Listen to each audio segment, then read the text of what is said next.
directeur ñoo ngi lay nuyu. maa ngi leen di fay. tey ñu ndikoon seet si la di bëgg a xam naka nga déroulé sa campagne fii ci Grand Mbao.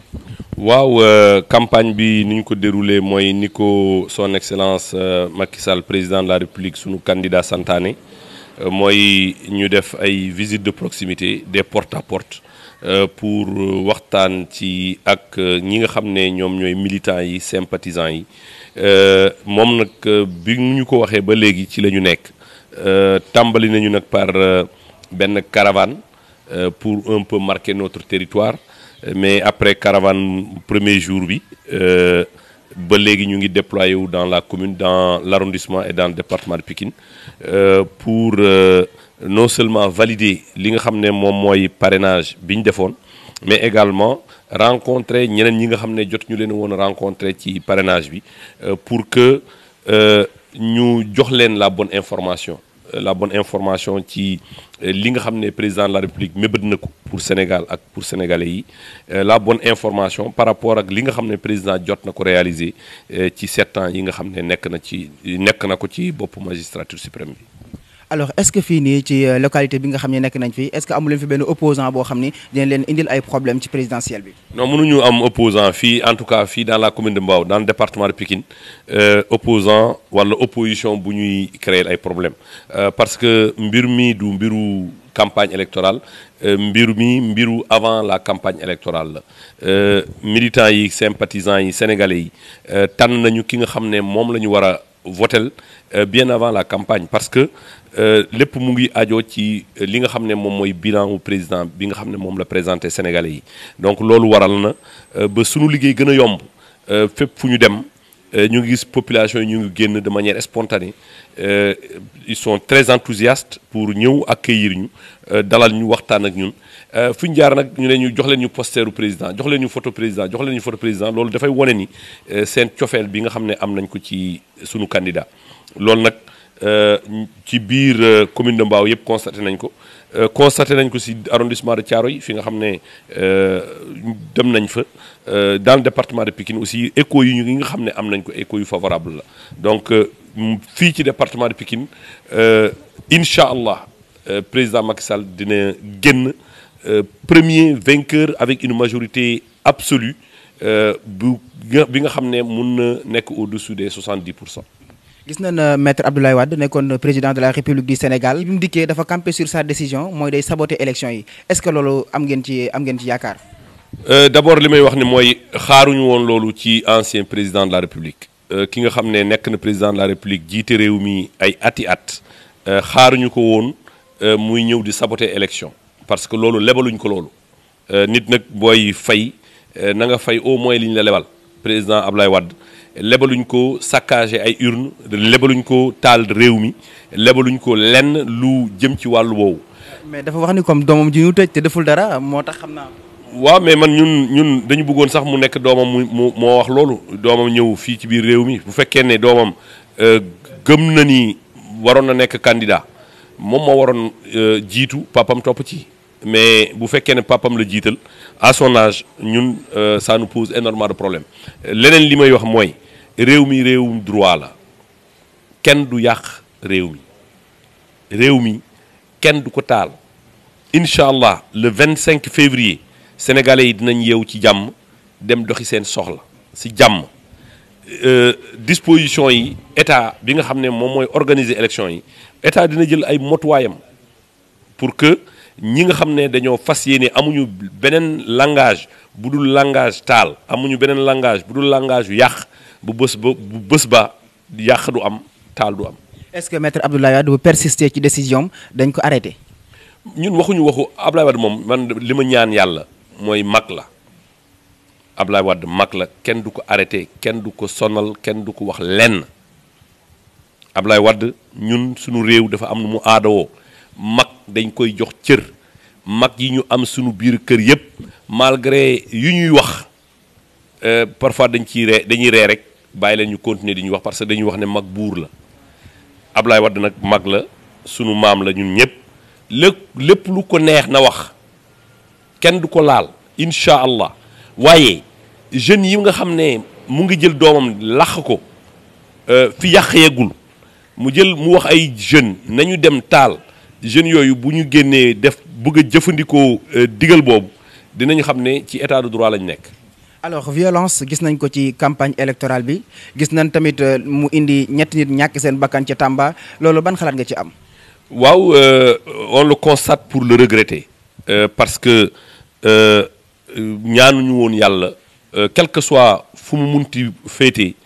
mu am ay bakkan yu rot parce que campagne électorale moment la bu am solo bi nga xam ne population yi dañu nekk en contact avec ceux qui prétendent ñu bëgg jël réew mi pour ñu waxtaan ak ñoom ci seeni programme loolu foofu la ñu waroon yem mais li xew ñu ngi koy déplorer ñu ngi koy regretter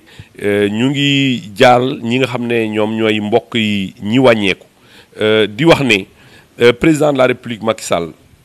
dafa am lu ñu santaane ci njëlbeen bu leen tontu ci provocation te képp ku xam président de la république xam na ni nitu jàmm la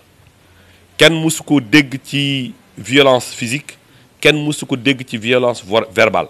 donc boobu bu mu nekkee opposition ak bi mu nekkee ci nguur gi ba léegi dal ak yaru la ñu xam ci président Macky Sall donc loolu dafa nekk loo xam ne daf ñu ci ñaax ba pare incha allah aussi dinañu wéyal li nga xam ne moom la ñu sant mooy provocation dina am naam parce que ñi nga xam ne amuñu beneen moyen d'expression ñu yaakaar ne ils peuvent s'exprimer à travers la violence kenn mënu leen a tere ñu bañ a exprimer wu à travers la violence loolu nag bu ñu ko buggee def il faut mu am ñu provoquer mais ñun jàpp nañu ne même bu ñu provoquer dinañu résister on fera tout pour que jàmm am élection am ci dal jour le 24 ki nga xam ne moom mooy sunu candidat nekk majorité dans ce pays mu amaat un second mandat pour que émergence bi mu ñu yéene réew mi ñu gën ci xuus. est-ce que tey gis nañ tey ji ministre de l'intérieur ginnaaw bi violence yi amee ci la doog a jël ay sécurité boole ko candidat yi est-ce que loolu nekkul li ñuy wax ni médecin après la mort. non médecin après la mort amu ci xam nga boo gisee lépp loo gis bu fekkee ne xew na il faut nga jël say motuwaay pour que la situation ne se reproduise pas loolu responsabilité la. mais est-ce que gënul toon sécurité bi ñu jox président de la république maître Abdoulaye Macky Sall ñu joxoon ko candidat yi. les autres candidats ne sont pas à ce que je cherche des présidents de la république il y a qu'un seul et unique président de la république te bu ñu paree élection déglu lu ma wax la rek il faut que nit ñi xam ne ba keroog président di def passation moom mooy njiitu réew mi